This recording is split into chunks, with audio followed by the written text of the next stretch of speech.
సత్యసాయి వాహినులు మానవాళి ఉద్ధరణకై సాయి భగవానుని దివ్య హస్తాల నుండి జాలువారిన ఆధ్యాత్మిక సాహితీ సౌరభాలు.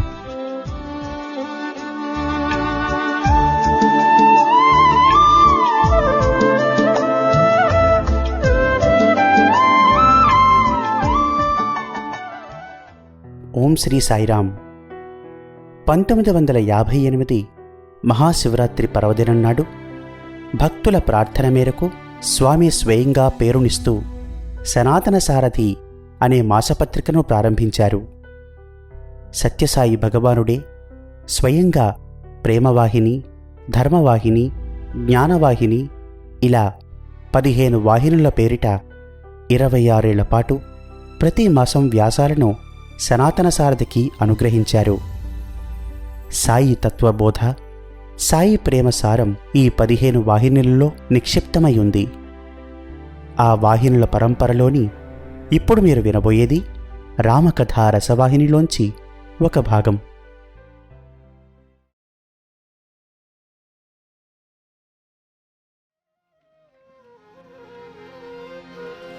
శ్రీరాఘవం దశరథాత్మజమప్రమేయం సీతాపతిం రఘుకులాన్వయ రత్నదీపం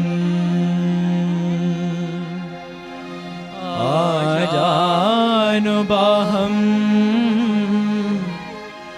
అరవింద దళాయతాక్షం రామం నిశాచర వినాశకరం నమామి.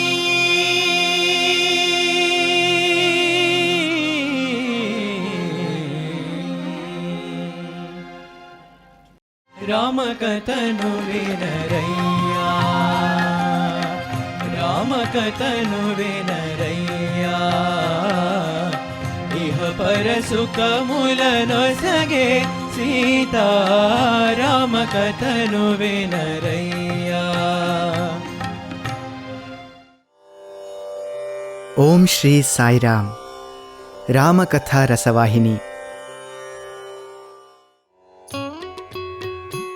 ఉన్న సత్యమును రామునికి విన్నవించగనే రాముడు ఏమీయూ తెలియని వాని వలె స్వామి మహారుషుల అంతర్భావములు మహా పవిత్రమైన అర్థములతో కూడియుండుట లోకులు గమనింపరు కదా. వారు తెలిసికొను నిమిత్తమై తమరిని నేనీ ప్రశ్న వేసితినే కాని వేరు భావము కాదు. ఏ వెటులైననేమి నా తండ్రి ఆజ్ఞ అనుసరించి నేను నడుతును. విశ్వామిత్రుల వారు చెప్పినట్టుల నడచుకొమ్మని నా తండ్రియగు దశరథుడు తెలిపెను కనుక పితృవాక్య పరిపాలనమే నా వ్రతము. తాము మహారుషులు, మహా తపస్సంపన్నులు, అట్టి మీరే తాటకి వధ న్యాయమని తెలుపుటచే నా తప్పేమియునూ లేదు. అంతియే కాక గోబ్రాహ్మణ హితము కోసము, ప్రజాక్షేమము కోసము, ధర్మ రక్షణ కోసము తామాజ్ఞాపించిన ఏ కార్యమైనను చేయుటకు నేను సంసిద్ధుడనని వింటిని పిడికిడితో పట్టి దశ దిశలు మారుమ్రోగునట్లు టంకారము చేసెను. ఆ శబ్దమునకు అరణ్యమంతయు దద్దరిల్లగా అందులోని మృగములు బెదరి చెల్లాచెదరుగా పరుగిడజొచ్చెను. తాటకి దిగ్భ్రమ చెంది రోషపూరితయై ఆ మహాధ్వని వినిపించు దిశకు పరుగులు తీసినది. ఒక పెద్ద మద గజము వలె ఒక పెద్ద కొండ కదిలి వచ్చునటుల వచ్చుచున్న తాటకిని రాముడు చూచి చిరునవ్వుతో, తమ్ముడా, చూచితివా ఆ వికారాకారము? నిజముగా దీని ఆకారము సామాన్య మానవులు చూచి బ్రతుకగలరా? విశ్వామిత్రుడు చెప్పినట్టులా దీని ఆకారమే భయంకరముగా నుండా దీని బలము చెప్పనక్కరలేదు. ఇంతకు ఇది ఆడది. చంపుటలో నా మనస్సంత ఒప్పకున్నది. కాళ్ళు చేతులు తెగద్రెంచిన దీని శక్తి నశించును అని మాటాడుచుండగనే పొడవైన చేతులు చాచుకొని రాముని అప్పళము వలె మృంగనించి హాహాకారము చేయుచు రామునిపై పడినది. ఆ దృశ్యము చూచుచున్న విశ్వామిత్రుడు కన్నులు మూసి రామలక్ష్మణుల కెట్టి కీడును జరగకుండుగాక అని ప్రార్థించెను. తాటకి రాముని చెంతకు పోలేకపోయినది. అతనిని సమీపించగనే తనకేదియో కరెంటు కొట్టినట్లా బాధ కలుగుచున్నది. 1-2 పర్యాయములు అతనిపై బడి బెదరిపోయినది. అందువలన ఆ కోపముతో భూమిని చిమ్మి దుమ్ము ఎగజిమ్మి ప్రదేశమంతయు అంధకార బంధురము అయ్యేటట్లు చేసివేసినది. ఈ దుమారములో రామలక్ష్మణ విశ్వామిత్రులు క్షణకాలము ఏమీ తెలియకుండా సొమ్మసిల్లిరి. ఇంతలో తాటకి మాయమై వారి మీద రాళ్లవాన కురిపించడము మొదలుపెట్టెను.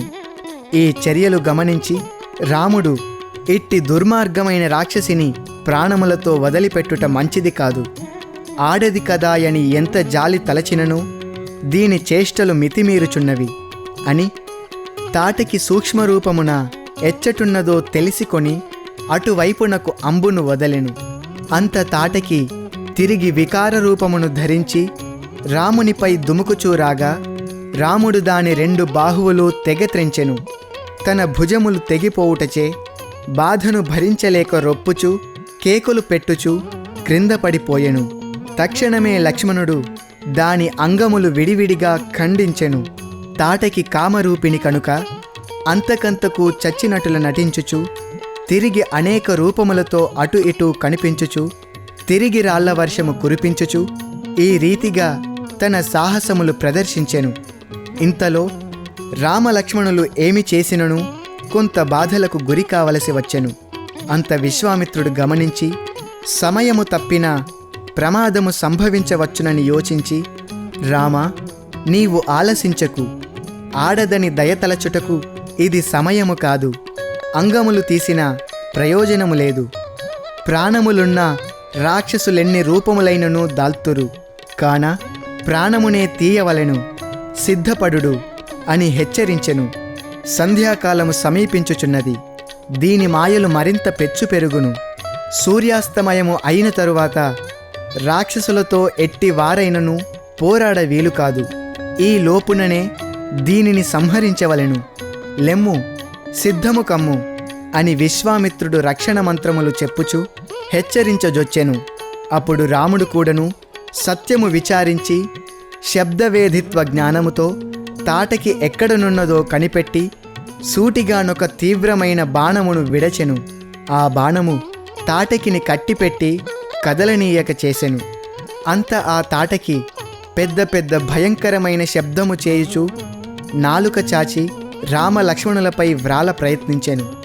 ఇక నిదానము చేయుట మంచిది కాదని గమనించి రాముడు దాని ఎదలోనొక చురుకైన బాణమును విడచెను. అంతటితో తాటకి నేలకూలి ప్రాణము వీడెను.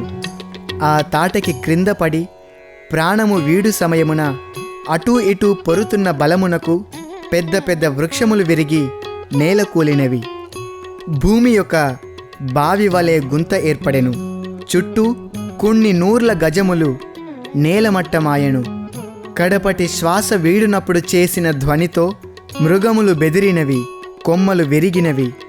ఇంతటి బలమైన తాటకి నేల కూలగనే విశ్వామిత్రుడు రాముని దగ్గరకు పిలిచి తల నిమిరి, నాయనా, భయపడితివా?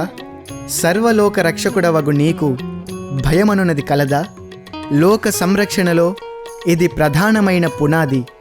ఇది భద్రమైననే నీ కార్యభారమను భవనము భద్రముగా నిలువగలదు.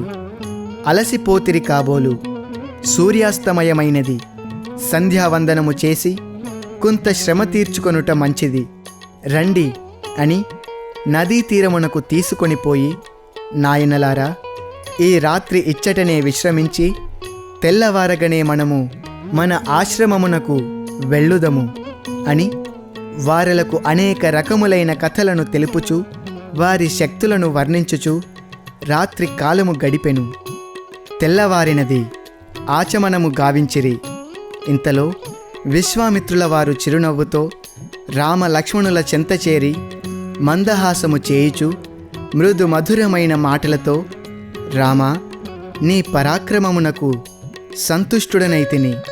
నీ విశ్వరూపము ఆ తాటకితో పోరాడునప్పుడు గమనించి తిని నిజముగా నేనెంతనో ధన్యుడను అని ఇంకనూ ఏమేమో చెప్పుచు ఆనంద బాష్పములు రాలా తన చెంతనున్న సర్వ అస్త్రములను మంత్రరూపమున రామచంద్రుని హస్తమున నుంచి, ఈ అస్త్రములు ధరించు అధికారము నాకు లేదు. అట్టి అధికారము గాని అస్త్రములు కాని నా చెంత నుండియు నిరర్థకము కదా. సర్వాస్త్రములు నీ స్వాధీనము చేయుచున్నానని మంత్రములతో ప్రోక్షించి అర్పితము చేసెను. తదుపరి కొంత తడవైన పిదప రాములను పిలిచి దండచక్రమును, ధర్మచక్రమును, కాలచక్రమును, అత్యుగ్రము అయిన విష్ణు చక్రమును, ఐంద్రాస్త్రమును, వజ్రాస్త్రమును, శివదేవతాకము అయిన శూలాన్ని, బ్రహ్మశిరాస్త్రాన్ని, ఐక్షికాస్త్రమును, అన్నింటికంటే ఉత్తమమైన బ్రహ్మాస్త్రమును రాములకందించి తిరిగి కన్నులు మూసి, రామా, ఇక ఇవి మాత్రము నాకెందులకు, తీసుకొమ్మని మోదకి, శిఖరి అనే 2 బలమైన గదలను అందించెను. ఆగ్నేయాస్త్రము, క్రౌంచాస్త్రము, నారాయణాస్త్రము, వాయవ్యాస్త్రము ఇవి ఆశ్రమము వెళ్ళిన తరువాత చూతుము అని చెప్పి, నాయనా రామ, ఈ అస్త్రములన్నీయు ఇచ్ఛాధీన రూపములు, మహాబలయుతాలు. ప్రపంచమున గల అన్ని అస్త్రాల కంటెను ఇవి అతిశయమైనవి అని వాటి మంత్రములను కరుణరంధ్రముల ద్వారా అందించెను. ఆ మంత్ర దేవతలనందరినీ వశము చేయ అప్పుడే జపమును చేయమని ఆజ్ఞాపించెను. విశ్వామిత్రుని ఆజ్ఞానుసారము రాముడు జపము ప్రారంభించి ఆయా మంత్ర రూపములను స్వాధీనపరచుకొనెను. ఆయా మంత్ర రూపములు స్వరూపములతో కంటి ఎదుట నిలచి నమస్కరించి, రామ, నేడు మొదలు మేము తమ కింకరులమని ప్రమాణము చేసి అంతర్ధానమైరి. అంత రాముడు సంతసించి విశ్వామిత్రుల వారికి నమస్కరించి, స్వామి, తమ హృదయము త్యాగమయము. నిజముగా మీరు మూర్తీభవించిన సాక్షాత్ అపరత్యాగ యోగ దైవాకారులుగా తోచుచున్నది. కాకున్నా ఇంతటి విలువైన శక్తివంతమైన అస్త్రములను ఇతరులకందించువారు లోకమున నుందురా? స్వామి, ఏ విధముగా అస్త్రములు నాకందించి వాటిని వశము చేసితిరో అటులనే వాటిని ఉపసంహారము గావించుకొను మార్గమును కూడాను తెలిపి నన్నానందపరచుడని కోరగా, విశ్వామిత్రుడు ఉల్లాస హృదయుడై, నాయనా రామ, సత్యకీర్తి, దృష్టము, రథనము, దృఢలాభము, సునాభము, దశాక్షము, శతోదరము, పద్మనాభము, కృషణము, వైరాగ్యము, యోగాంధనము, విధూతము, కరవిరకము, రుతరము, పితృసౌమనము, జృంభకము ఇవి అన్నీయు ఇచ్ఛాధీన రూపములు. వాటికి ఉపసంహార మంత్రములు వినుము అని కర్ణరంధ్రముల ద్వారా త్రాపించెను. తిరిగి ఆ మంత్రములను జపము చేయగా ఆయా అధికార స్వరూపములు కట్టెదుట నిలచిరి. వారల నమస్కారములందుకొని రాముడు వారిని హెచ్చరించి, నాకవసరమైనప్పుడు పిలుతును రండని ఆజ్ఞాపించి, మీరు స్వేచ్ఛగా విహరింపవచ్చునని పంపివేసెను.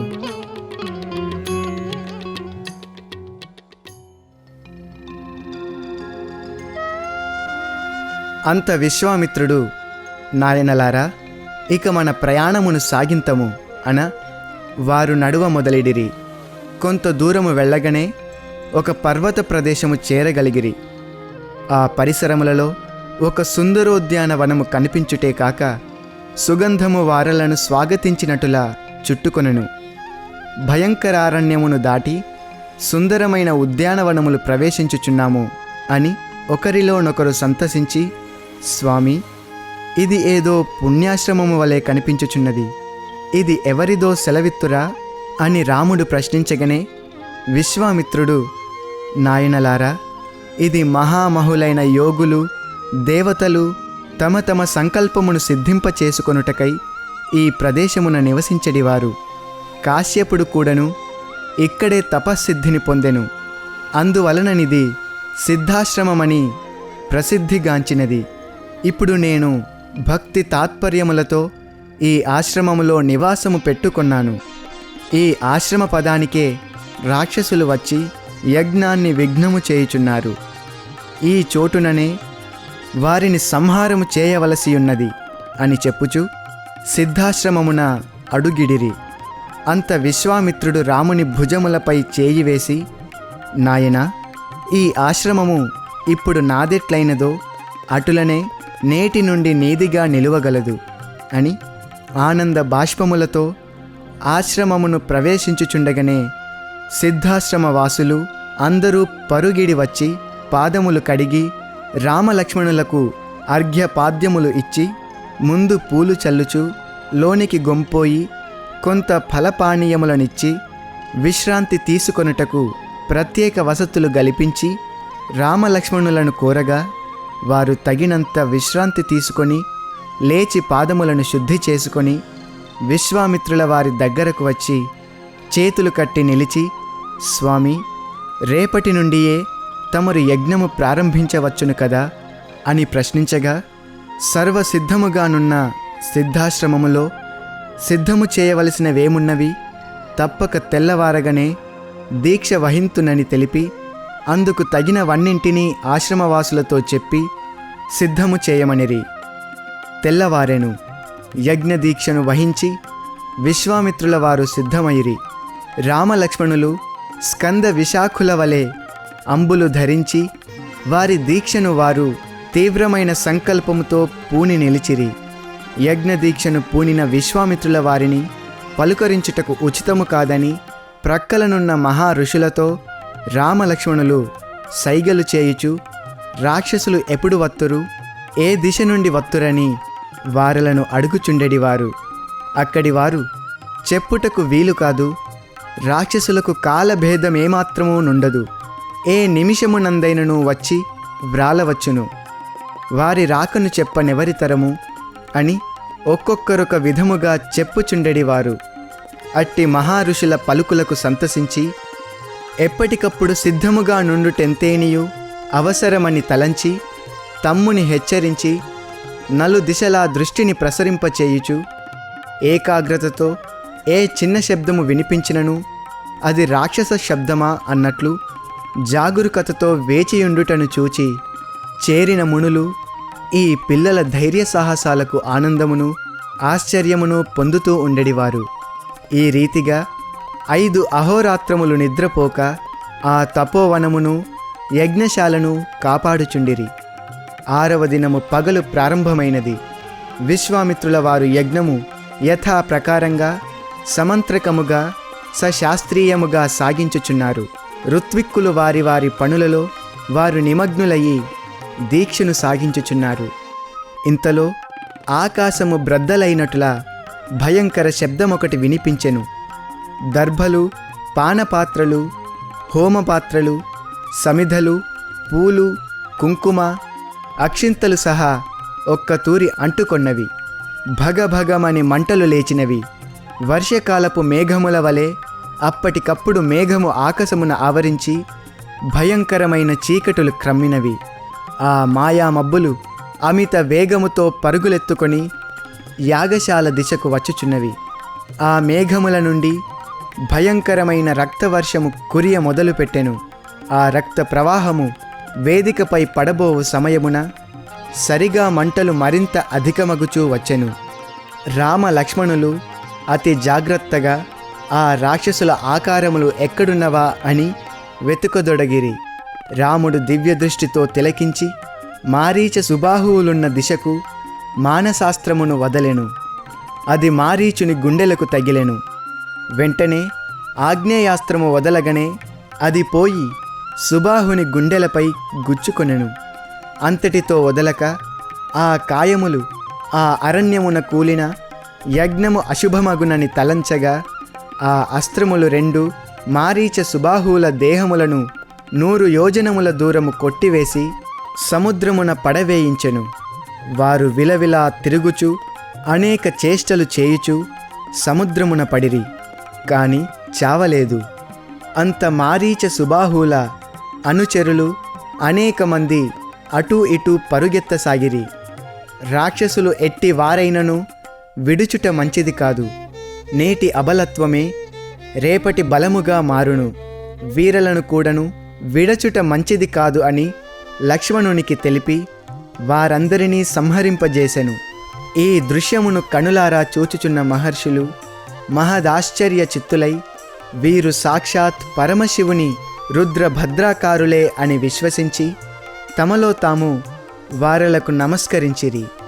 అరణ్యము నిమిషములో ప్రశాంతమైన వాతావరణముతో కలకలలాడదొడగినది.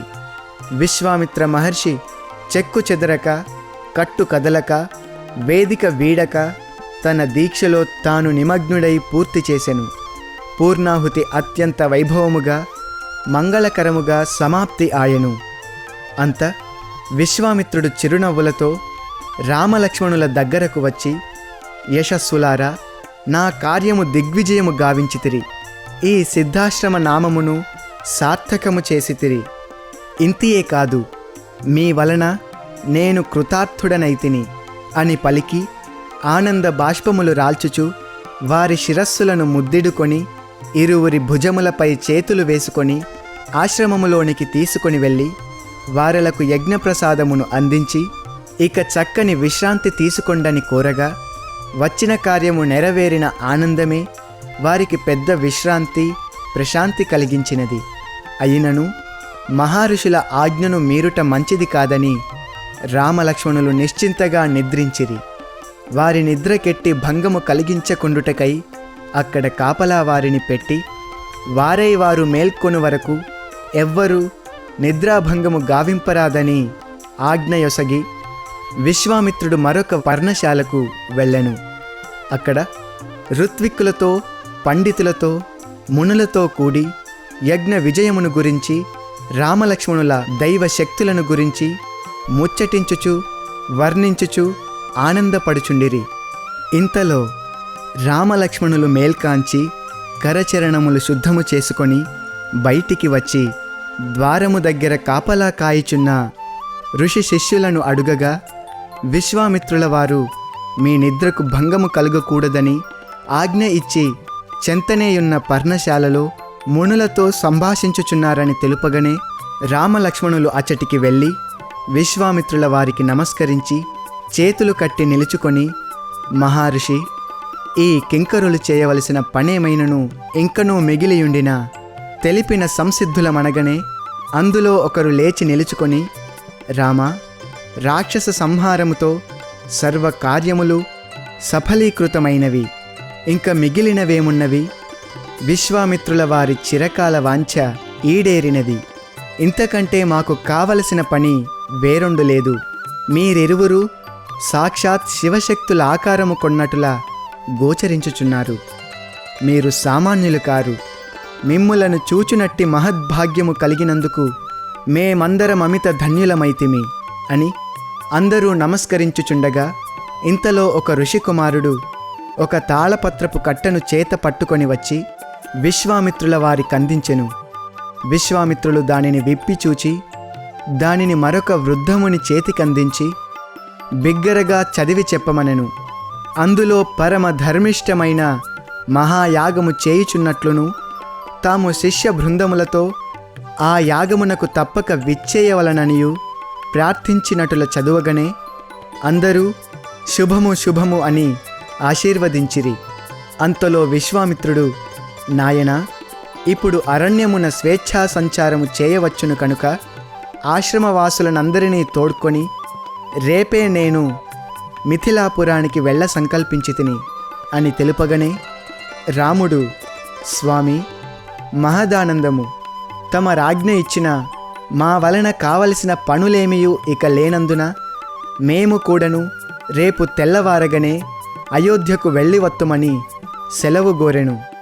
అంత విశ్వామిత్రుడు, రామా, దశరథునకిచ్చిన మాటను నేను దక్కించుకొనవలెను కదా. నేనే వెంట తోడ్కొని వత్తునని వాగ్దానము చేసి తిని కనుక నేను లేక మీరు వెళ్ళ వీలులేదు. మిథిలాపురములో యజ్ఞము జరుగుచున్నది కనుక నేను అయోధ్యకు వచ్చి మిథిలాపురము వెళ్ళుటకు కాలము చాలా తక్కువగుటచే మీరు కూడాను నా వెంట మిథిలకు వచ్చినా అక్కడ యాగము చూచుకొని అటు నుండి అయోధ్యకు వెళ్ళవచ్చును అని ఒడుదుడుకులు లేక తెలిపిన విశ్వామిత్రుని మాటలకు రాముడు ముందు వెనక విచారించక, స్వామి, పితృవాక్ పరిపాలన నా ప్రధాన దీక్ష అయినందున తమకొక విన్నపము చేయవలసి వచ్చినదనెను. అంత విశ్వామిత్రుడు అది ఏమో తెలుపుమని అడుగగనే రాముడు ఈ రీతిగా తెలుప మొదలుపెట్టెను. మా తండ్రి విశ్వామిత్ర యాగమును సంరక్షించి ఋషిపుంగవునకు ఆనందము కలిగించి దిగ్విజయులై రండి అని ఆజ్ఞాపించిరే కాని మిగిలిన యజ్ఞములకు వెళ్ళమని తెలుపలేదు. మిథిలాపురము వెళ్ళుటకు ప్రత్యేకించి తండ్రిగారి అనుమతి బడయవలయును కదా అని రాముడు తెలుపగనే విశ్వామిత్రుడు, రామా, దశరథుడు అంతమాత్రమే ఆజ్ఞ ఇవ్వలేదు. మీరు వెళ్ళి ఋషిపుంగవులు చెప్పినట్లు నడుచుకొని వారి ఆజ్ఞను జవదాటక మెలగుడనియు తిరిగి, స్వామి, మీరే మా పిల్లల బాధ్యతలు సర్వము చూచుకొని మీరే స్వయముగా తోడ్కొని రండని నాకు కూడాను తెలుపుట మీరు వినలేదా? కాన నే చెప్పినట్టుల విని నా వెంట మిథిలకు వచ్చి అక్కడి నుండి అందరూ మా శిష్య బృందముతో పాటు అయోధ్యకు పోదము అని విశ్వామిత్రుడు తెలుపగనే రాముడు ఇందులోని సత్యమును కూడా గమనించి తమ ఇష్టమెట్లో అట్లు నడుచుకొందుమని తల ఊపుట చేత తెల్లవారగనే ప్రయాణమునకు సిద్ధము కండని విశ్వామిత్రుడు ఆశ్రమవాసులకు ఆజ్ఞయొసగి రామలక్ష్మణులను తోడ్కొని నదీ తీరమునకు వెళ్ళి ఆనందోల్లాసముతో ఆ అరణ్యపు విశిష్టతలను, తాము దీనికి పూర్వము యజ్ఞములను చేయ ప్రయత్నించ రాక్షసుల వలన కలిగిన ఆటంకములను, తాము అందుకు చేసిన ప్రయత్నముల విఫలతలను వివరించుచు రాక్షసుల బాధ నేటి నుండి ఆశ్రమవాసులకే కాక చుట్టుపట్ల ప్రజలకును తొలగి చక్కని ఆనందము కలిగినదని వివరించెను.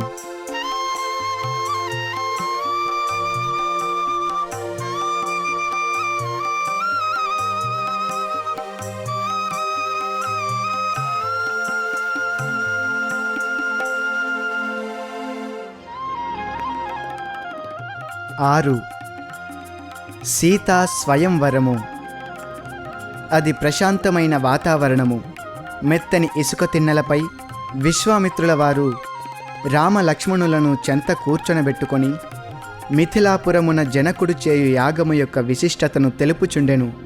మాటల మధ్య జనక మహారాజు చెంత ఒక ధనుర్రత్నమున్నదనియును, అది చాలా గొప్పదనియు, దాని తేజస్సు దేదీప్యమానమై తేజరిల్లుచుండుననియు, అది మీరు చూడవలసినదనియు, అట్టి ధనుస్సు ప్రపంచమునందెందును లేదనియు వర్ణించెను. ఇంతలో రాముడు ఆ ధనుస్సు మిథిలాపురాధిపతికి ఎట్లు ప్రాప్తించినదని ప్రశ్నించగనే విశ్వామిత్రుడు, నాయనా, వినుము. పూర్వము మిథిలాధిపతి దేవరాతుడు గొప్ప యజ్ఞము చేసెను. ఆ యజ్ఞము సామాన్యులకు అసాధ్యము, మహాపవిత్రమైనది. అట్టి మానవమాత్రులకు అసాధ్యమైన యజ్ఞమును మిథిలాధిపతి సాధించుటచే దేవతలు మెచ్చి యజ్ఞ ఫలముగా ఆ ధనుస్సు రాజునకిచ్చిరి. అది శివదేవుని ధనుస్సు. దానిని రాజు నిత్యము గంధ పుష్పాక్షతలతో పూజించి ధూప దీప నైవేద్యాదులతో ఆరాధన చేయుచుండును. దేవదానవ అమర గంధర్వ యక్ష రాక్షసులు ఎవ్వరునూ దానిని ఎక్కుపెట్టలేకపోయిరి. అనేక మంది రాజపుత్రులు కూడాను ప్రయత్నించి విఫలులైరి. రామ, మీరా ధనుస్సును చూడ తగినవారు. ఈ యజ్ఞ సమయమున దాని ప్రదర్శనము కూడా ఉండియుండును కనుక తప్పక ఇది ఒక మంచి అవకాశము అని దాని అద్భుత శక్తిని విశ్వామిత్రుడు వర్ణించుచుండా లక్ష్మణుడు వెళ్ళుదము అన్నట్లు అన్నవైపు చూచెను. అంత రాముడు, తప్పక మేము దానిని చూడవలెను. రేపు మీతో మేము కూడా వత్తుమని పట్టరాని ఆనందముతో పలికిన రాముని మాటలకు విశ్వామిత్రుడు సంతసించెను. చీకటి పడుటచే అందరూ లేచి సిద్ధాశ్రమమునకు బయలుదేరిపోయిరి. అంత విశ్వామిత్రుడు ఆశ్రమవాసులను పిలిచి తెల్లవారగనే అందరూ మిథిలాపురమునకు వెళ్ళుటకు సిద్ధము కండని ఆజ్ఞాపించెను. అందులో కొందరు, స్వామి, ఆశ్రమ నిత్య కార్యక్రమములను నిర్వర్తించువారెవ్వరూ లేకుండిన ఎట్లు అని ప్రార్థించగా, ఎవరి కార్యక్రమములను వారు నిర్వర్తించుకొనుచుండిన అది ఏ ఆశ్రమ కర్తవ్య కర్మ కాగలదు. ఆశ్రమ కార్యక్రమములు ప్రత్యేకముగా లేవు కదా. ఆశ్రితులు చేరుటచే ఆశ్రమము అయినది. ఆశ్రితుని కర్తవ్యము ప్రధానము కాని ఆశ్రమము ప్రత్యేకము కాదు. ఇంతియే కాక నిన్నటి నుండి రాక్షసుల బాధ కూడా తప్పినది కనుక ఆశ్రమమునకెట్టి ఇబ్బందియూ లేదు, రాదు. సర్వసృష్టికర్తయే మనందరికీ ఆశ్రమము. అతనిని ఆశ్రయించిన అతనే అందరినీ ఆదరించును అని నూతనమైన పలుకులు పలుకుచు విశ్వామిత్రుడు మీ నిత్యానుష్ఠాన సామగ్రిని, ఆశ్రమములోని అన్ని పనిముట్లను మీ వెంట తీసుకొని రండు, ఇక్కడ ఏమీయూ నుంచనక్కరలేదు అని తెలుపగనే కొందరు శిష్యులు, స్వామి, తిరిగి ఎంతకాలమునకు తిరిగి వత్తుము, తెలిపిన దానికి తగినంత మాత్రమే వెంట తెచ్చుకొందుము, అనవసరముగా ఈ భారములెందులకు అని ప్రార్థించిరి. అందులకు విశ్వామిత్రుడు, కాలము కాయములకు ఆధీనము కాదు, కాయమే కాలము యొక్క ఆధీనమందుండును కనుక ఎప్పుడు అని చెప్ప శక్యము కాదు. తిరిగి నేనిక్కడికి వత్తునో లేదో సంధియము అని తెలుపగనే ఆశ్రమవాసుల గుండెలు జల్లుమనినవి. చేతులలోని వస్త్రములు, పనిముట్లు క్రింద జారినవి. అందరూ స్తంభించిపోయినారు. మారుమాట రాలేదు. చేయునది లేక, అడుగుటకు ధైర్యము చాలక, ఆజ్ఞ ప్రకారము సామానులు, మోయతగినంత మాత్రము సమిధలు, దర్భ అగ్నిహోత్రము ఇత్యాది సామగ్రులు మాత్రమే కట్టలు కట్టి సిద్ధపరచిరి. విశ్వామిత్రుల వారి మాటలు ఎవరికినీ అర్థము కాక వారిలో వారు అనేక యూహలు పడజొచ్చిరి. ఆ రాత్రి గడచెను. తెల్లవారినది. అందరూ సిద్ధమై ఆశ్రమమునకు తలుపులు బిగించుచుండా విశ్వామిత్రుల వారు తలుపులు బిగించక తెరచియుంచుడు.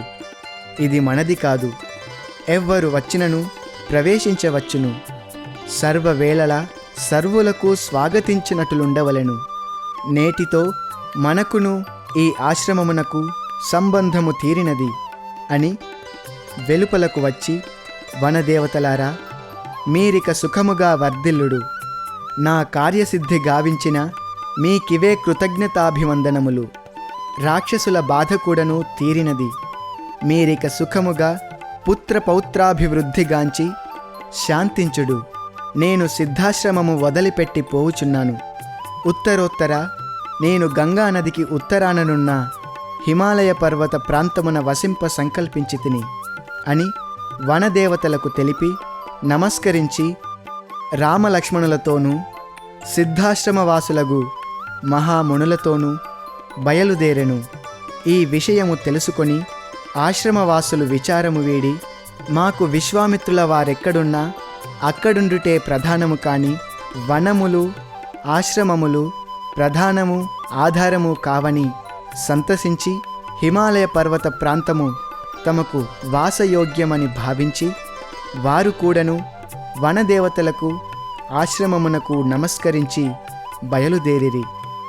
వారందరూ ఉత్తరాభిముఖముగా నడుచుచుండా వారి వెనుక వేలకు వేల జింకలు, పక్షులు, నెమళ్ళు తోకలెత్తి అరచుచు పరుగిడి వచ్చుటను చూచి విశ్వామిత్రుడు, వనచరములారా, మా వెంట పడక మీరిక్కడే వసించుడు, దైవము కటాక్షించును, వెళ్ళుడు అని వాటికి కూడాను వీడ్కోలు చెప్పి పంపివేసెను.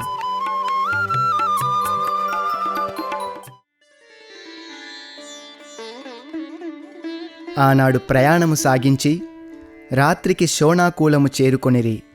ఆ రాత్రి అక్కడే యుండిపోవలసి వచ్చెను. శోణానదములో స్నానము చేసి ఆచమనము గావించి నదీ తీరమున అందరూ విశ్వామిత్రుల వారి చుట్టూను కూర్చొనిరి. అంత రాముడు, స్వామి, ఈ ప్రాంతము అంతా శోభాయమానముగా కనిపించుచున్నది. ఇది ఏ ప్రదేశమయ్యి ఉండవచ్చునో తెలుసుకొన గోరుచున్నాను అని ప్రార్థించగా విశ్వామిత్రుడు, రామ, బ్రహ్మమానస పుత్రుడగు కుశుడు అను తాపసి పూర్వము బ్రహ్మలోకమునకు వచ్చినాడు. అతడు దృఢవ్రతుడు, ధర్మజ్ఞుడు, శౌర్య సంపన్నుడు.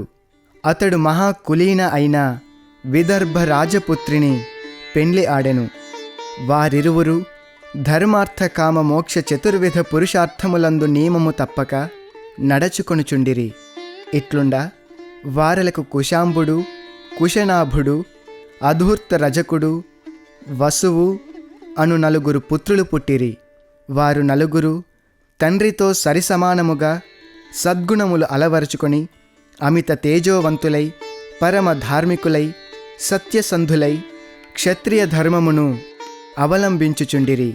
ఇంతలో కుశుడు ఈ భూమిని 4 భాగములుగా చేసి నలుగురు కుమారులకు ఇచ్చి, ఓ పుత్రులారా, మీ మీ భూభాగాలను మీరు పరిపాలించుకొనుడు అని తెలుపగనే తండ్రి మాటను శిరస్సున ధరించి వారి బాధ్యతలను వారు వహించి పరిపాలనా దీక్షను వహించిరి. నలుగురు వారి వారి రాజ్యములకు రాజధాని నగరములు ఉండవలెనని కట్టించుటకు మొదలుపెట్టిరి. కుశాంబుడు కౌశాంబీ నగరమును, కుశనాభుడు మహోదయము అను నగరమును, అధూర్తరజకుడు ధర్మారణ్యము అను నగరమును, వసువు గిరివ్రజము అనే నగరమును కట్టించి పూర్తి చేసిరి. రామ, ఇప్పుడు మనమున్న ప్రదేశము వసురాజు రాజ్యములోనిది. ఈ దేశము చుట్టూ 5 కొండలున్నవి. అందువలననే ఈ రాజధానికి గిరివ్రజము అని పేరు వచ్చినది. మంగళకరమగు ఈ శోణా నదమే సుమాగధి అని ప్రసిద్ధికెక్కెను. ఈ నది నుండియే ఈ దేశము మగధ దేశమని కూడా పిలువజొచ్చిరి. ఈ మాగధీ నది 5 కొండల మధ్య పూలమాలకు మల్లె శోభాయమానముగా తూర్పు నుండి పడమటికి ప్రవహించుచున్నది. వసురాజు మహత్వము వలన ఈ జలాలు పారినంత వరకు భూమి సుక్షేమము అయినది. ఇక 2వ కుమారుడైన కుశనాభుడు రాజర్షి, ధర్మాత్ముడు. అతనికి అందరూ ఆడపిల్లలే కలుగుటచే వారలకు అనేక రకములగు ధర్మబుద్ధులు గరపి, క్షమే దానము, క్షమే యజ్ఞము, క్షమే సత్యము, క్షమే యశస్సు, క్షమే సమస్త ధర్మాలకు మూలము, ఈ జగత్తంతయు క్షమ మీదనే ఆధారపడి ఉన్నది అని వారలకు ఉగ్గుపాలతో బోధించి వారినందరినీ కాంపిల్య నగరానికి రాజు అయిన బ్రహ్మదత్తునికిచ్చి వివాహము చేసి అతని వెంట పంపగనే ఇల్లు బోసిపోయెను. అయ్యో, నిత్యము కళకళలాడుతూ పుత్రికలతో నిత్యోత్సవముగానున్న గృహము ఈనాడు నిశ్శబ్దమయి, కళాహీనమయి, ఆనందరహితముగా కనిపించుచున్నది. ఆడబిడ్డలెందరున్నను ఏనాడైనను తండ్రి గృహమును వీడిపోక తప్పదు అని ఒక పుత్రుడే ఉండియుండినా ఈ లోటు జరిగియుండెడిది కాదు కదా అని తలంచి పుత్రేష్టి అయినాడు. అంతటా తండ్రి అయిన కుశుడు ఆ సమయమునకు ఇంటికి వచ్చి కుమారుని విచారమునకు కారణమడుగా ఉన్నది విన్నవించెను. అంత మాత్రమునకే ఇంత బాధపడుటెందులకు? తప్పక నీ అంతటి పుత్రుడు నీకు ప్రాప్తించునుగాక అని ఆశీర్వదించెను. తండ్రి ఆశీర్వాదముల ప్రభావమన్నట్లు అతనికి కుమారుడు కలిగెను. అతడే గాధిరాజు. అతడు మహాధర్మాత్ముడు. కుశవంశంలో పుట్టెను కనుక కౌశికుడనియు మరొక పేరు. కొంతకాలము రాజ్యమునేలి తదుపరి అక్కలు పతితో స్వర్గమును పొందగా ఆ విచారముతో వారలకు ఐహిక ఆముష్మిక ఫలాలను ఇవ్వతలంచి మహానది రూపమున హిమవత్ పర్వత ప్రాంతములో అవతరించి మహాగణ్యమైన కౌశికీ నదిగా ప్రవహిస్తూయున్నది. అది పుణ్యనది. స్వర్గమును చేరిన పెద్ద అక్కయగు సత్యవతియే తిరిగి ఈ కౌశిక రూపమున ప్రవహించుట చేత ఆమెపై గల గౌరవాతిశయము వల్ల ఆ నదీ తీరముననే నివసించుచుండెను. ఆ కౌశికుడు యజ్ఞ నియమము వలన ఆ ప్రదేశము వదలి సిద్ధాశ్రమము రావలసి వచ్చెను. రామ, నీ పరాక్రమము వలన నా యజ్ఞము సఫలమయ్యి నా తపస్సు సిద్ధించినది అని అన్నాడు విశ్వామిత్రుడు. అంత చేరిన ఋషులు ముని శిష్యులు, ఆహా, ఎంతటి ఆశ్చర్యము! నిజముగా నేడు గురువర్యుల పూర్వీకులను గురించి వినుట మహద్భాగ్యము, మహదానందము. కుశవంశము మహాపవిత్రమైనది. బ్రహ్మదేవునితో సమానమైన మహాత్ములు ధర్మాత్ములకు నిలయమైన కుశవంశమున నేడు కాయముతో సంచరించు సత్పురుషుడగు విశ్వామిత్రుల వారికి సేవ చేయు భాగ్యమబ్బుట మా అందరి పూర్వ పుణ్యఫలమని ఆనందించిరి. అంత విశ్వామిత్రుడు, రామా, నీవు అడిగినందువలన ఈ దేహ సంబంధమైన విషయములను చెప్పవలసి వచ్చెను. కాని లేకున్న ఈ దేహ సంబంధమైన వంశమును చెప్పనవసరము లేదు. ఇప్పటికే రాత్రి కావచ్చినది. మనమిక విశ్రమించుట మంచిది. ఆలస్యముగా నిద్రించిన రేపటి ప్రయాణము కొంత తామసమగును. రామా, చూడుము, చీకటిని పారత్రోలుచు తాపమును చల్లార్చుచు చంద్రుడు చల్లని కిరణాలతో చెట్ల కొమ్మల మధ్య నుండి నిన్ను చూచుచున్నాడు.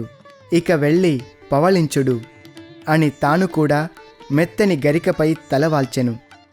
ఆ రాత్రి అందరూ విశ్వామిత్రుల వారి పూర్వీకులను స్మరించుచు నిద్రించి తెల్లవారగనే కాలకృత్యములు తీర్చుకొని స్నాన సంధ్యాదులు ముగించుకొని ప్రయాణమునకు సిద్ధమయ్యి విశ్వామిత్రుని చెంతకు వచ్చి నమస్కరించి బారులు దీరి నిలిచిరి. అంత రాముడు, స్వామి, ఈ శోణ నది లోతు లేదు, జలము కూడాను నిర్మలముగానున్నది. నదిని దాటవలనన్న పడవ అవసరము లేదు. కాలి నడకతో నదిని దాటవచ్చునని తెలుపగా విశ్వామిత్రుడు, నాయనా, ఎటు వెళ్ళవలనో దారి మీకు తెలియదు కనుక నేను ముందు నడుతును, తరువాత మీరు నన్ను అనుసరించుడు అని తాను నడువసాగెను. అందరూ వారి వారి మూటలను చంకలకు తగిలించుకొని వెళ్ళుచుండా మిట్ట మధ్యాహ్నమైనది. అంతలో జాహ్నవీ నది కనిపించెను. హంస శారికల కుహూనాదములు వినిపించినవి. మనోహరమైన ఆ నదిని చూచి అందరూ ఆనందించినారు. అందరూ స్నానాదులాచరించి పితృపిండములు విడిచి అగ్నిహోత్రములు పేర్చి నదీ తీరమున కుప్పలు కుప్పలుగా కాచిన వెలగ పండ్లను, రేగి పండ్లను, కందమూలములను భుజించి అమృతము వంటి జలమును గ్రోలి ఆనందించిరి. ఇంతలో విశ్వామిత్రుడు కూర్చున్న వృక్ష ఛాయలకు రామ లక్ష్మణులు వెళ్ళి చెంత కూర్చొని, స్వామి, ఈ గంగానది 3 పాయలుగా ముల్లోకాలలో ఎందుకు ప్రవహించుచున్నది? నదీ నదాలు అన్నింటికీ ప్రభువు అయిన సముద్రుణ్ణి ఎట్లు చేరినదో వివరించినచో విని ఆనందింతుము అని రాముడు కోరగా విశ్వామిత్రుడు, నాయనా రామా, సర్వలోకములకు సర్వమృగములకు మూలికలకు నిలయము హిమాలయము. దానికి 2 పుత్రికలు, అనగా దానిలో పుట్టినవి. ఒకదాని పేరు గంగా, మరొక పుత్రి పేరు ఉమా. పెద్ద బిడ్డ గంగా, రెండవ బిడ్డ ఉమా. ఇరువురు జగత్ ప్రసిద్ధులు, సర్వలోక పూజ్యులు. దేవహితము కొరకు గంగను తమకు ఇవ్వవలనని దేవతలు కోరిరి. అంత హిమవంతుడు ముల్లోకాల హితమును కోరి పెద్ద పుత్రిక అయిన గంగను దేవతలకు ఇచ్చివేశెను. ఇక మిగిలిన రెండవ కుమార్తెయగు ఉమా మహోగ్ర తపస్సు చేయనారంభించెను. అంత ఆమె ఈ విధముగా తపస్సున మునిగిన లోకవాంఛ లేక సర్వసంగ పరిత్యాగి కాగలదని హిమవంతుడు చింతించి ఆమెనెట్లయినను గృహస్థాశ్రమమున ప్రవేశింపజేయవలనని అనేక ప్రయత్నములు జరిపి కడకు రుద్రుని ఒప్పించి అతనికిచ్చి వివాహము గావించెను. అప్పటి నుండి ఆమె ముల్లోకాలకు పూజ్యురాలైనది. త్రిలోక హితాచరణ పరులగు దేవతలు గంగను వెంటబెట్టుకొని దేవలోకమునకు వెళ్ళిరి. అక్కడ ఆమె దేవలోకంలో దివ్యవాహిని అయి ప్రవహించినది. ఆ త్రిపథ గామినియే ఈ గంగ.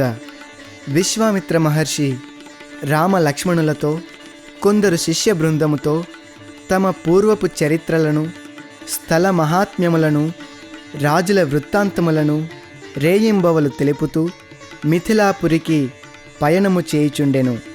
క్రమక్రమేణా వారందరూ మిథిలాపుర సమీపము చేరిరి.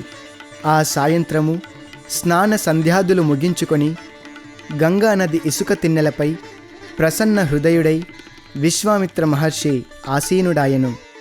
ఇంతలో గంగా నది గురించిన విషయములను రాముడు జ్ఞాపకము చేయగా విశ్వామిత్రుడు అందుకొని, రామచంద్ర, ఈ గంగానది భూమిపై దిగుటకు మీ పూర్వీకులే కారణము, వారి పుణ్యము.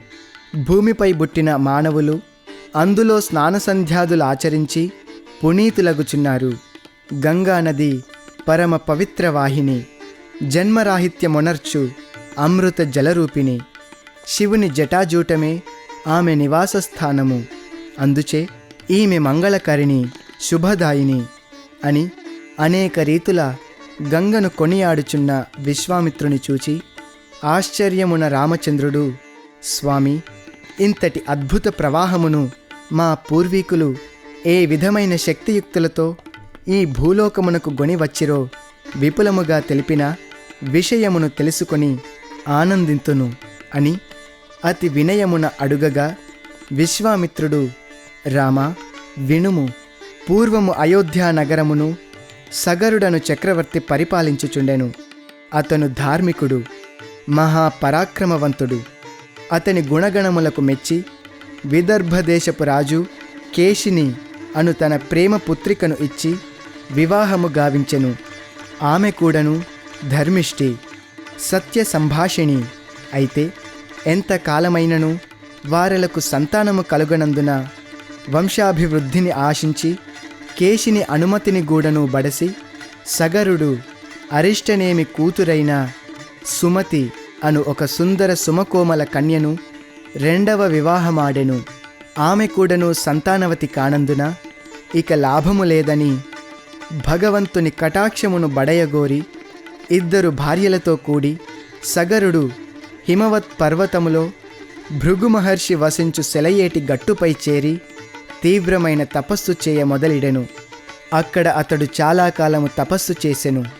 ఇట్లుండా ఒకనాటి వేకువ జామున మహాసత్యసంపన్నుడైన భృగు మహర్షి అతనికి ప్రత్యక్షమై, రాజా, నీ తపస్సు చాలింపుము. నీవు ఈ లోకమున అసమాన కీర్తిని సంపాదింతువు. త్వరలో పుత్రానందమును అందుకొందువు అనిరి. అతని పలుకులు వినగనే సగరుడు కన్నులు తెరచి చూచి భృగు మహర్షికి నమస్కరించి, స్వామి, నా కిరువురు భార్యలు కలరు. వారల నమస్కృతులను అందుకొనుము. వారలను స్వయముగా ఆశీర్వదించుము అని తన భార్యల నిరువురిని మహర్షికి నమస్కరింప సైగజేసెను.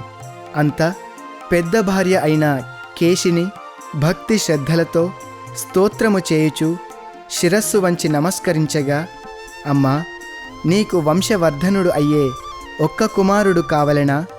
మహాబలవంతులు కీర్తివంతులు అయ్యే అనేక మంది కుమారులు కావలెనా అని అడుగగా ఆ ఇల్లాలు, స్వామి, వంశవర్ధనుడు అయ్యే ఒక్క కుమారుడే చాలునని ప్రార్థించెను.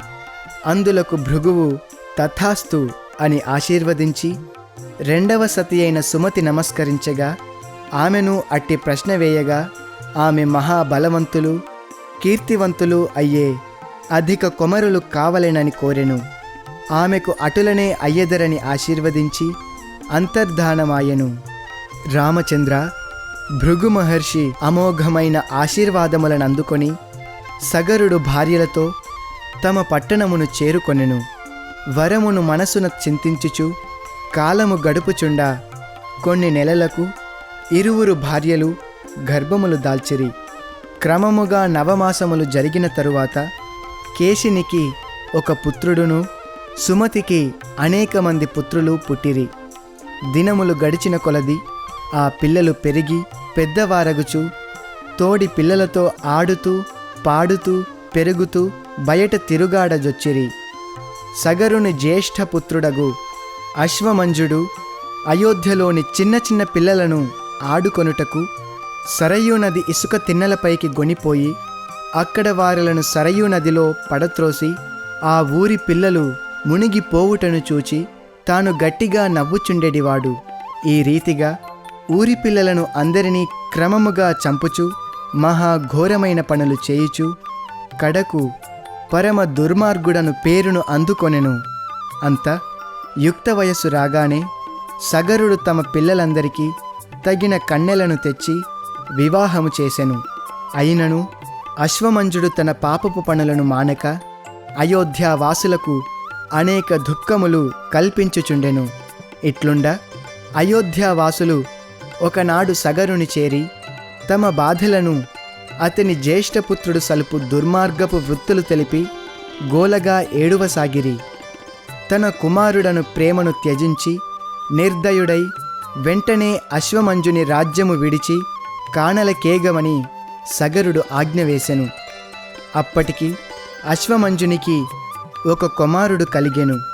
కుమారుని భార్యను తల్లిదండ్రులను వీడి అశ్వమంజుడు తండ్రి ఆజ్ఞ ప్రకారము అడవులకు పోయెను. కొన్ని సంవత్సరములు ఇట్లు గడుపగా అశ్వమంజుని కుమారుడగు అంశుమంతుడు పెరిగి పెద్దవాడయి సర్వలోక సమ్మతుడు, సద్గుణ సంపన్నుడు, మహాపరాక్రమశాలిగా పేరుగాంచెను. ఒకనాడు సగర చక్రవర్తి మంచి సుముహూర్తమును చూచి అశ్వమేధయాగము మొదలుపెట్టెను అని విశ్వామిత్రుడు యాగమును గురించి చెప్పుటకు మొదలెడుచుండగానే రాముడు అందుకొని, స్వామి, అశ్వమేధయాగము అయోధ్యయందు జరిపెనా లేక మరి ఏ నదీ తీరమునైనను జరిపెనా సగరుడు? దానిని గురించి విపులముగా తెలుపుమని ప్రార్థించగనే విశ్వామిత్రుడు చిరునవ్వుతో, రామా, యాగమన్నా నీకెంతటి శ్రద్ధయో నాకు విదితమగుచున్నది. చెప్పెదను వినుము. హిమవత్ పర్వతమునకు ఎదురుగా ఒక పర్వతము కలదు. దానిని వింధ్య పర్వతమని అందురు. ఆ హిమవత్ పర్వతము వింధ్య పర్వతము రెండునూ పరస్పరము చూచుకొనుచున్నట్లుండును. ఆ రెండు కొండల మధ్య ప్రదేశమున యజ్ఞము చేయుటకు తగిన ఏర్పాట్లు సలిపెను. ఆ సుందర ప్రశాంత ప్రదేశమున వేత్తలు అయిన ఋత్విక్కులు చేరి మంత్రములు పలుకుచుండా పర్వతములే అదిరి బెదిరి ఏ మగునో అనునంతటి ప్రతిధ్వనులతో చేరిన లక్షలాది ప్రజలు ఆ యజ్ఞమున నిమగ్నులయ్యుండు సమయమున అశ్వమును సర్వాలంకారములతో గొనివచ్చి పూజలు గావించి దానిని వదిలిరి. ఆ రెండు కొండల మధ్య ప్రదేశమున యజ్ఞము చేయుటకు తగిన ఏర్పాట్లు సలిపెను. ఆ సుందర ప్రశాంత ప్రదేశమున వేత్తలు అయిన ఋత్విక్కులు చేరి మంత్రములు పలుకుచుండా పర్వతములే అదిరి బెదిరి ఏ మగునో అనునంతటి ప్రతిధ్వనులతో చేరిన లక్షలాది ప్రజలు ఆ యజ్ఞమున నిమగ్నులయ్యుండు సమయమున అశ్వమును సర్వాలంకారములతో గొనివచ్చి పూజలు గావించి దానిని వదిలిరి. దాని వెంట మహారథుడు ధనుర్ధరుడు అయిన అంశుమంతుని పంపిరి. అంశుమంతుడు అశ్వము వెంట తిరిగి దిగ్విజయముగా గుర్రముతో తిరిగి వచ్చెను. యజ్ఞములో పర్వసమయము ఆసన్నమగుచుండా తెల్లవారి లేచి చూడగా అశ్వము కనిపించలేదు. ఋత్విక్కులు దిగులుపడి సగరునికి వార్త తెలిపిరి. సగరుడు అశ్వమును వెతకుటకు నలువైపులా పంపెను. ఋత్విక్కులు అశ్వము లేకున్నా రాజునకు అమంగళమని నుడువుట చేత సగరుడు మరింత విచారగ్రస్తుడై తన రెండవ భార్య కుమారులందరినీ సర్వాయుధ రథారూఢులై వెతుకుటకు పొండని ఆజ్ఞ చేయగా వారు రాక్షసులను, దేవతలను, నరులను శోధించి అడ్డు తగిలిన వార్లతో యుద్ధములు చేసి భూమిలో లోయలలో దాచియుందురేమో అని అనుమానించి భూమిని కూడా త్రవ్వుటకు పూనుకొనిరి. ఈ రీతిగా శోధించి ఎచ్చటను అశ్వము కనిపించనందున తిరిగి వచ్చి తండ్రితో తెలుపగా సగరుడు కోపించి, ఇట్టి అప్రయోజకులగు కుమారులుండి ప్రయోజనమేమి?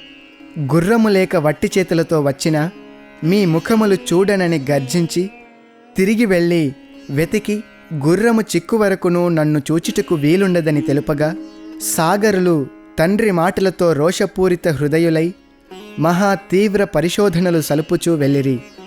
పర్వతములు, గుట్టలు, చెరువులు, నదులు, గుహలు, ఊర్లు, అడవులు, వేయేటి భూమి మీద ఉన్న అడుగడుగు చూచుచూ వెళ్ళిరి.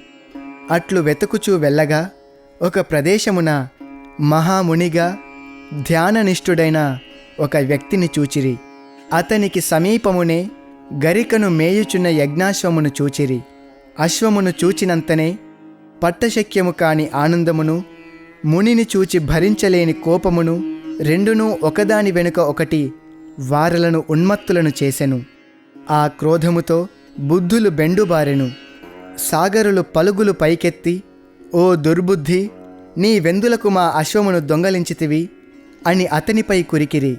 అంత కపిలుడు కన్నులు తెరచి చూచెను. కపిలుడు వారిని ప్రశాంత దృష్టితో చూచినను సాగరులు వివేక శూన్యులై అతనిని మరింత తులనాడుచు అతనిని కొట్ట పూనుకొనిరి. అంత కపిలుడు, ఈ మూఢులు మాటలకు లొంగువారలు కారు అని గమనించి తను వారలతో వాదనకు దిగుట మంచిది కాదని తెలుసుకొని వారలను నిమిషములో బూడిద గావించెను. ఎంత కాలమైనను సాగరులు తిరిగి రాకుండుట చూచి విచారించి యజ్ఞమును ఆపలేక ముందుకు జరుపలేక విచారముతో నుండుటను చూచి మనుమడైన అంశుమంతుడు తాతకు నమస్కరించి, తాత, ఆజ్ఞ ఇచ్చిన గుర్రమును పినతండ్రులను వెతికి తెత్తునని కోరగా సగరుడు ఆశీర్వదించి పంపెను. అంశుమంతుడు రాత్రి పగలు వెదకి అశ్వమున్న స్థానమును చేరెను. అక్కడనే తన పినతండ్రులు భస్మమై పడియున్న గుర్తులు కూడాను గమనించెను. పినతండ్రుల మరణమునకు విచారించి వారలకు జలతర్పణ మొసగుటకు అటు ఇటూ తిరిగెను. ఎచటను జలము కనిపించనందున విచారముతో మరికొంత దూరమేగెను. అచట ఒక మహనీయుడు ఎదురేగి, నాయనా, విచారించకు, లోకహితార్థమై కపిలుడు మీ పినతండ్రులనిట్లు శపించెను. దీనికి దుఃఖించనక్కరలేదు. లోకములోని నీళ్లతో తర్పణాలు వదులుట కంటే గంగాదేవిని ఈ భూమి మీదికి తెప్పించు ప్రయత్నము చేయుము. ఆ పవిత్ర గంగోదకము మీ పినతండ్రుల భస్మముల మీద ప్రవహించినచో వారు ధన్యులు కాగలరు. నీవు మొదట ఈ గుర్రమును గొనిపొమ్ము. తాతగారు సంకల్పించిన యజ్ఞమును పూర్తిగావించి తదుపరి మీ పినతండ్రుల సద్గతికి తగిన ప్రయత్నము చేపట్టుము అని దీవించగనే అంశుమంతుడు మునికి నమస్కరించి అతని ఆజ్ఞానుసారము అశ్వమును తీసుకొని యజ్ఞశాలను చేరెను. రాత్రి పగలు కన్నులు తెరచి ఎప్పుడు అశ్వము వచ్చునా అని చూచుచున్న ఋత్విక్కులు పరమానందపడిరి. అంతలో సాగరుల విషయము తెలుపుట మంచిది కాదని పూర్ణాహుతి జయప్రదముగా జరిపించి స్నానాదులు సలిపి తీర్థ ప్రసాదములు వినియోగించిన తరువాత అంశుమంతుడు సగరునకు సాగరుల వృత్తాంతము విశదముగా తెలిపి గంగను భూమికి తెచ్చు విషయమును కూడాను తెలిపెను. అందుకు సగరుడు ఆనందించి గంగను భూలోకమునకు తెచ్చు విధానమును సర్వ విధములా సలిపెను. కృతకృత్యుడు కాలేకపోయెను. తన కుమారుల విచారముతో వారలను పునీతులను చేయలేకపోతిని కదా అను దుఃఖముతో కృషించి సగరుడు దివంగతుడాయెను. రామ, సగరుడు కాలధర్మము చెందగనే ప్రజానుమతితో మంత్రులు అంశుమంతుని పట్టము కట్టిరి. ధార్మిక ఆధ్యాత్మిక శక్తి సంపన్నుడైన అంశుమంతుడు తన పాలనమునందెట్టి లోపమును రానీక ప్రజలను కన్న బిడ్డల వలె చూచుకొనుచుండెను. ఈ రీతిగా కొన్ని సంవత్సరములు రాజ్యము చేసి వృద్ధాప్యము ప్రారంభము కాగానే తన కుమారుడైన దిలీపునకు రాజ్యభారం అప్పజెప్పి పినతండ్రులను పునీతులను గావించునుద్దేశముతో గంగను భూమి మీదికి దింపుటకు తగిన తపంబొనరించుటకై హిమాలయమునకు వెళ్ళెను. కాని కృతకృత్యుడు కాకుండానే తలంపును నెరవేర్చుకొనకనే ముత్తాతలను ఉద్ధరించే ఉపాయములు అనేకము సలుపసాగెను. అనేక యజ్ఞయాగాది సత్కార్యములు గావించెను.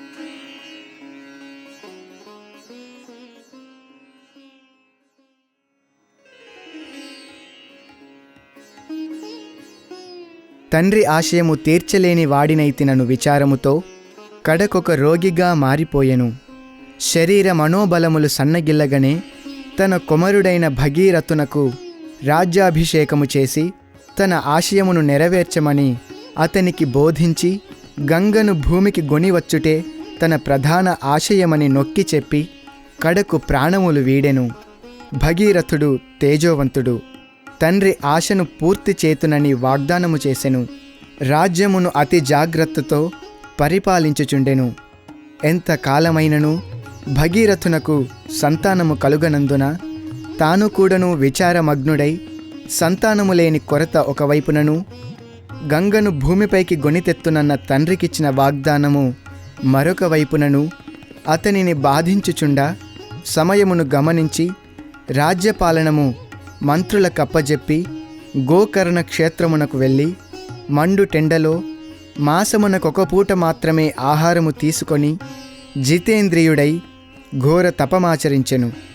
తపమునకు మెచ్చి భగవంతుడు సంతుష్టుడై, నాయనా భగీరథ, ఏమి కావలనో కోరుకొమ్మని సెలవిచ్చెను. భగీరథుడు కన్నులు తెరచి కోటి సూర్యకాంతిని దర్శించి నమస్కరించి, స్వామి, మా ముత్తాతలను పునీతులను గావించుటకై గంగను భూమిపై ప్రవహింపజేయుము. ఇక్ష్వాకుల వంశము నాతో కృషించిపోకుండా వంశాభివృద్ధిని అనుగ్రహింపుము అని పాదములపై బడెను. అంతహరి, నాయనా, మొదటి కోరిక మహా దుర్లభమైనది, అయినను నెరవేర్తును. ఇక నీకు సుపుత్రుడు పుట్టి వంశాభివృద్ధిని గాంచగలడు, లెమ్ము అని ఆశీర్వదించి, భగీరథ, గంగ మహా తీవ్రగామిని, అది భూమిపై పడగనే భూమి భరించలేదు. భరించునంతటి శక్తి లేకుండుటచే నీవు భూపతివి కనుక కొంత యోచించవలెను. గంగ ఒకే తూరి భూమిపై దుమికిన మహాప్రమాదము సంభవించునుగాన హరశిరమున ప్రవేశించి అచటి నుండి మెల్లగా భూమిపై ప్రవహించిన భూలోకవాసులకు సంక్షేమమేర్పడునని తెలిపి వెళ్ళెను. అప్పటి నుండి భగీరథుడు హరుని గూర్చి తపంబాచరించి హరుని ప్రసన్నుని గావించుకొని హరుడు తన శిరమున గంగను 7 పాయలుగా ప్రవహింపజేసికొనెను. హ్రాదిని, నలిని, పావని అను 3 పాయలు తూర్పునకు ప్రవహించును. సుచక్షు, సిత, సింధు అను పేర్లతో పడమటి దిక్కునకు ప్రవహించును. 7వ పాయ భగీరథ రాజర్షి వెంట బయలుదేరెను. భగీరథుడు ఎటు వెళ్ళినా గంగ అటువైపునకు మలుపులు తిరుగుతూ కడకు ముత్తాతల భస్మముపై ప్రవహించి లోకములోని వారలను కూడా పునీతులను చేసి పావన గంగోదకముతో సర్వ పాపములను పరిహారము గావింపజేసెను. భగీరథుడు గంగను భూమిపైకి గొనివచ్చుట చేత గంగకు తండ్రి భగీరథుడని కూడాను పిలువజొచ్చిరి. గంగను భాగీరథి అని కూడాను పిలువజొచ్చిరి. ఆ జలముతో భగీరథుడు సగరపుత్రులకు తర్పణములు విడిచి అయోధ్యకు చేరి తన తండ్రి తాత ముత్తాతల అభీష్టమును నెరవేర్చగలిగితినను ఆనందముతో రాజ్యమును ఏలుచు ప్రజల మన్ననలనందుకొనుచు కాలమును గడుపుచు కడకు కాయమును వీడెను అని విశ్వామిత్రుడు రామవంశీయులను గురించి ఘనముగా తెలుపుచుండగా రామలక్ష్మణులు అతి శ్రద్ధతో వినుచుండగా అర్ధరాత్రి ఆయను. అందరూ శయనించవచ్చునని విశ్వామిత్రుడు ఆజ్ఞ చేయగా అందరూ గురువునకు నమస్కరించి ఇసుక తిన్నెలపై పరుండిరి. రామలక్ష్మణులు గురు ఆజ్ఞను మేరలేక వెళ్ళి పరుండిరే కాని వారలకు నిద్ర పట్టలేదు. గంగను గురించిన అద్భుత చరిత్రను స్మరించుచూ ఉండగానే తెల్లవారెను. అందరూ లేచి స్నాన సంధ్యాదులు గావించి ప్రయాణమునకు సంసిద్ధులైరి. పడవ సిద్ధముగానున్నదని ఋషికుమారులు చెప్పగనే అందరూ వెళ్ళి పడవలో కూర్చొని పవిత్ర నదిని దాటిరి. ఉత్తర దిశకు చేరిరి. సుందరమైన ఆ వన సౌందర్యమును తిలకించుచు ప్రయాణము చేయదొడగిరి. కొంత దూరమట్లు నడుచుచుండగానే ఒక విశాల పట్టణము అతి సౌందర్య భవనములతో వారల కగుపడెను. అంత రాముడు విశ్వామిత్రుని జూచి, స్వామి, ఈ సుందరమైన వనమున అతి విశాలమైన పట్టణము కనిపించుచున్నది కదా, అది ఏ రాజ్యమయ్యి ఉండవచ్చును అని అడుగా, రామా, అది అతి సమీపంలో నుండినట్లు కనిపించుచున్నది, కాని దానిని చేరుటకు కాలమధికమగును. బహుశా సాయం సమయము కావచ్చును. సమీపమునకు వెళ్ళిన తరువాత ఆ పట్టణపు పూర్వవృత్తాంతము తెలుపుదును. మొదలు దారి నడువుము అని చిరునవ్వుతో తెలిపిన మాటలను అతి శ్రద్ధగా విని మారుమాటాడక నడకను సాగించిరి. పల్లమునకు దిగినప్పుడు అసలు గ్రామమేమియూ కనిపించుటలేదు. కొంత మిట్టకు రాగానే అతి సమీపమునకు వచ్చినట్లు కనిపించెను. ఈ రీతిగా నడిచి నడిచి విశ్వామిత్రుడు చెప్పినట్లులా సాయం సమయమునకు ఇంకనూ పట్టణములో ప్రవేశింపలేకపోయిరి.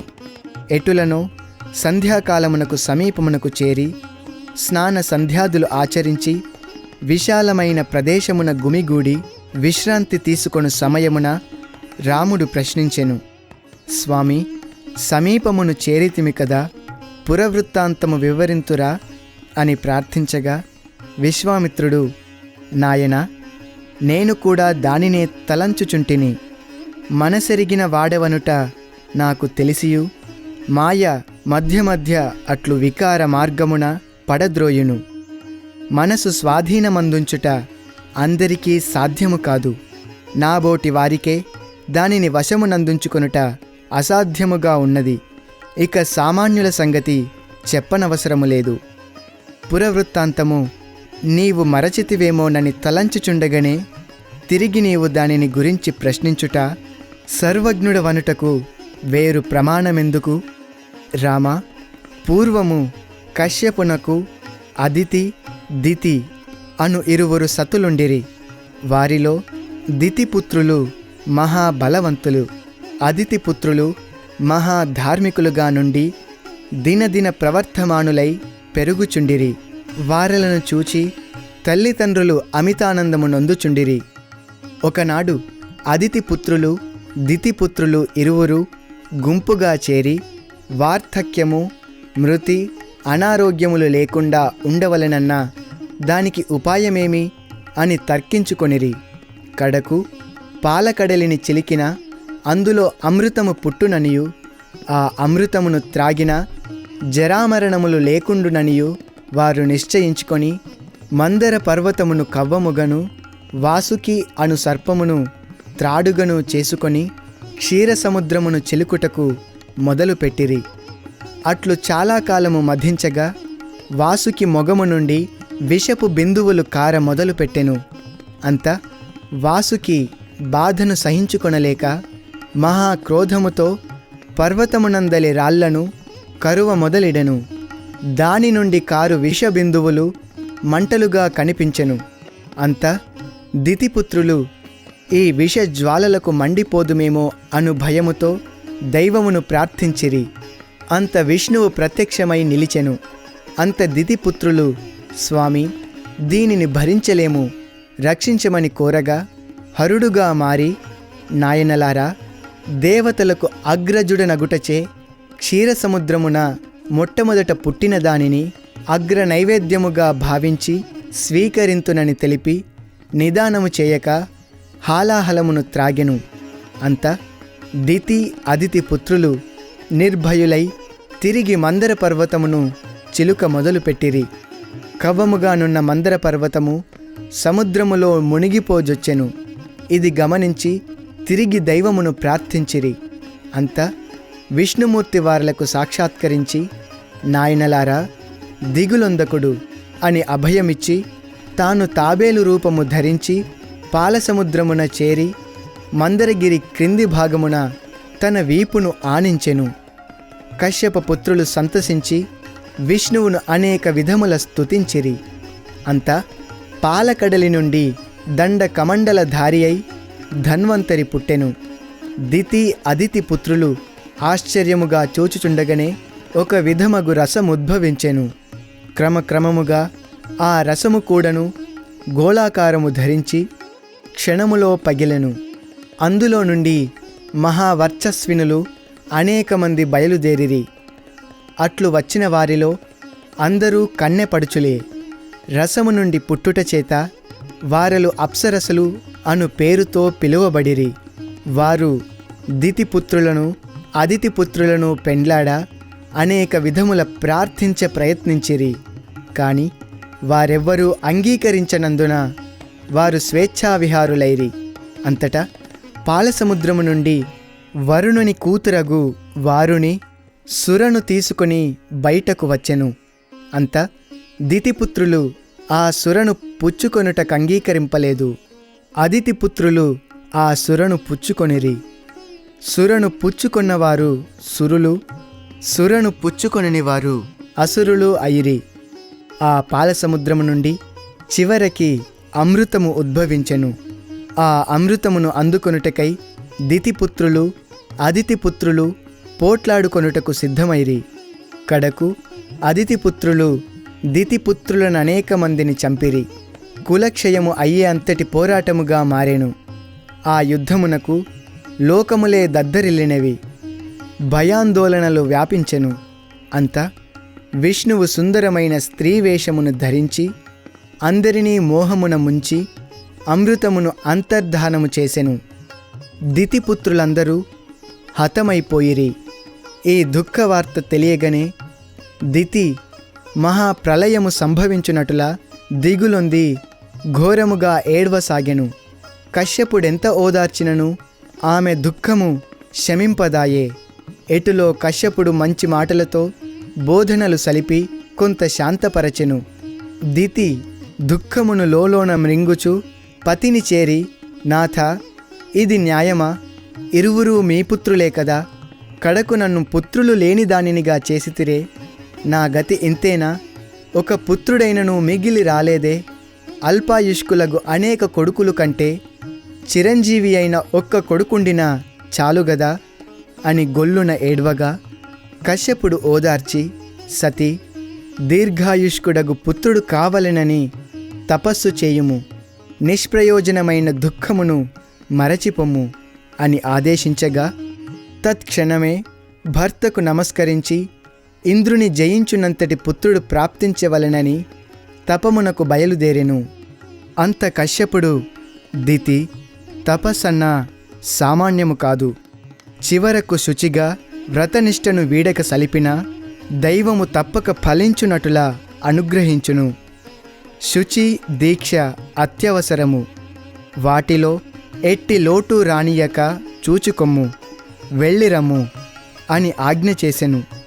అంత దితి కుశప్లవము అనే ప్రదేశమును చేరి పతి తెలిపినటులా శుచి అయి దీక్ష ప్రారంభించెను.